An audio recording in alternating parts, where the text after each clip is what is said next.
De llegar a nuestro estudio la señorita Miriam Bregman, que es diputada nacional electa, acaba de asumir ayer en una jura muy particular por el Frente de Izquierda, y voy conectando porque todo tiene que ver con todo. Y antes de tu llegada, Miriam, estábamos conversando con Carlos Fara, con Gabriel Rubinstein y con Claudio Slotnick respecto a cómo toda la discusión económica, qué se hace con el fondo, qué no se hace con el fondo, y la situación económica también de la Argentina termina afectando a los espacios políticos, Carlos. Sí, lo que decíamos era que sí los termina afectando, obviamente, porque les marca una agenda, los obliga, digamos, a discutir sobre cosas que son perentorias, digamos, para la Argentina, sobre los cuales, digamos, sabemos que el acuerdo con el fondo va a llegar al Congreso, digamos, por eso Guzmán en su momento mandó una ley precisamente para que se trate en el Congreso, lo dijo Cristina la semana pasada con la carta.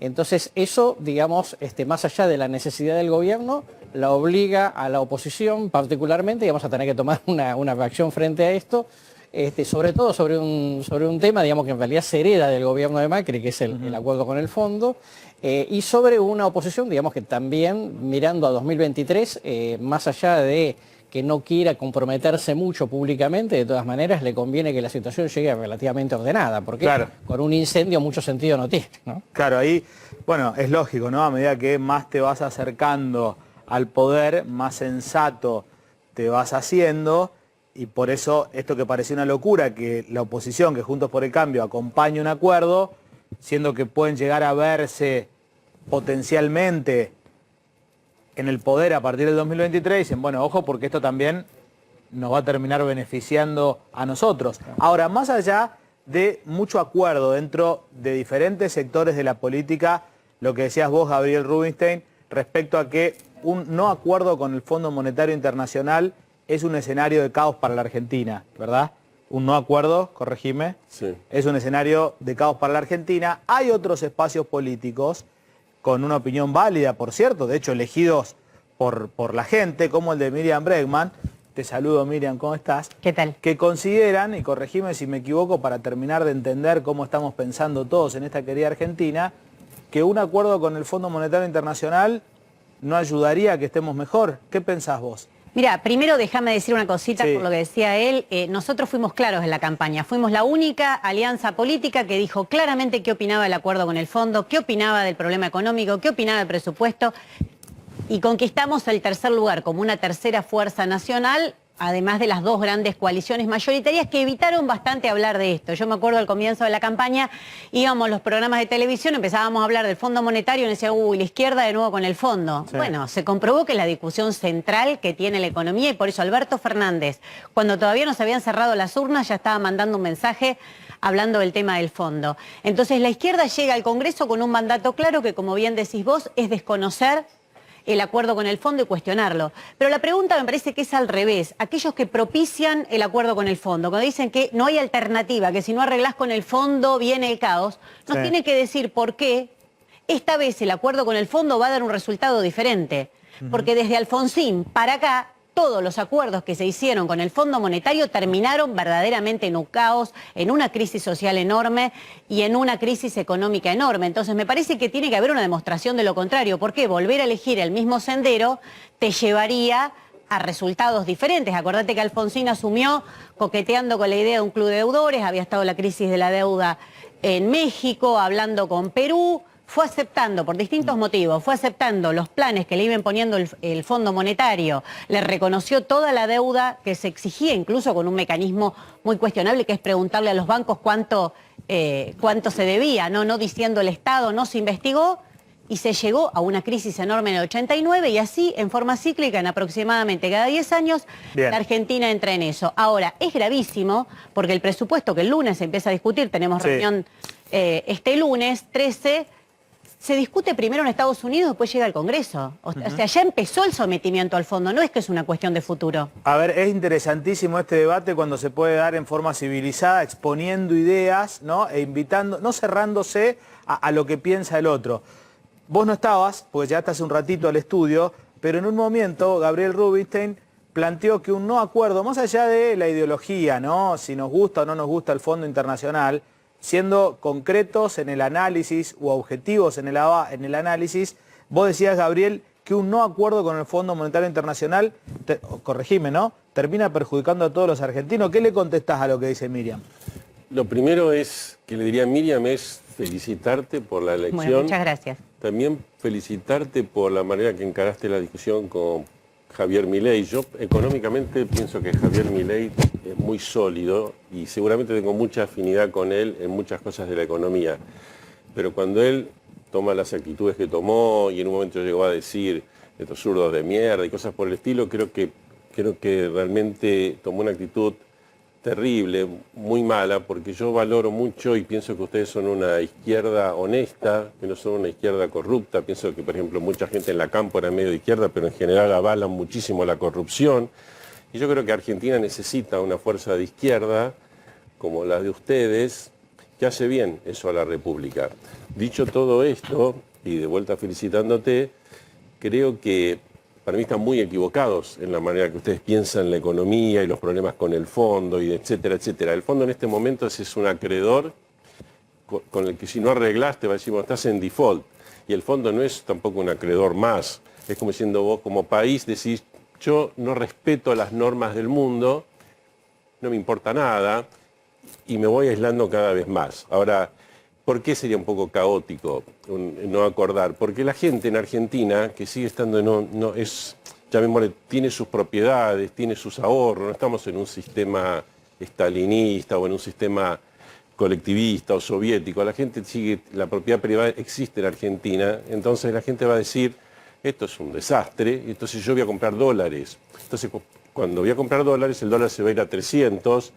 No coincido. La situación se va a complicar muchísimo y todo va a caotizarse más, porque vos no puedes estar en la media de decir, bueno, rompo con el fondo, pero sigue todo igual, estamos todo bien. No, no es mi postura, si me permiten responder. Sí, claro. Mira, en el 2001, para ir a una crisis concreta de deuda, lo que expropiaron a los sectores medios de los trabajadores fueron los bancos.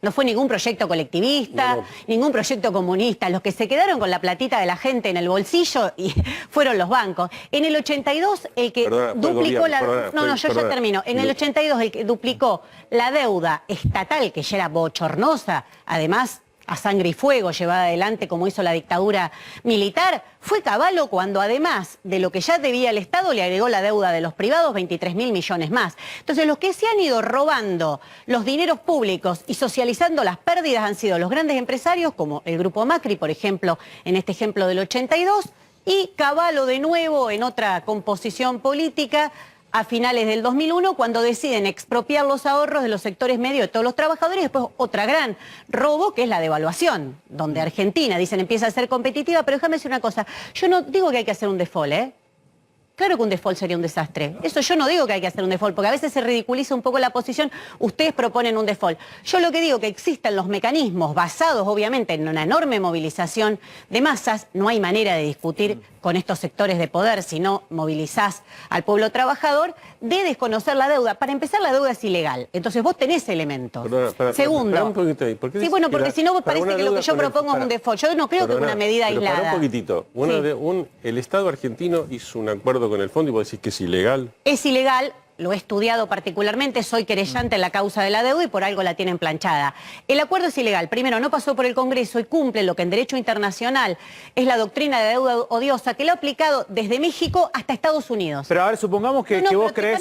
pero supongamos que... Es ilegal porque Estados Unidos es una doctrina que Estados Unidos aplicó en Irak. Entonces, si Estados Unidos la aplica en Irak, también se la podemos aplicar nosotros a ellos, que es la doctrina de deuda odiosa. Te la digo sencillo porque es ilegal.